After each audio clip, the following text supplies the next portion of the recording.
Itigil ang pagtapon ng pera sa ads, pinakamurang marketing diskarte. Naalala ko nung nagsisimula ako, ubos agad ang budget ko sa paid ads na walang benta kapalit, sakit sa ulo at bulsa.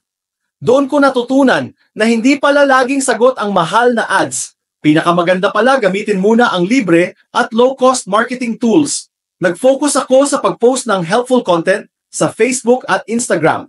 Naki-engage ako sa mga groups kung saan nandun ang target customers ko. Yung mga satisfied clients, hinihingan ko ng referrals at reviews.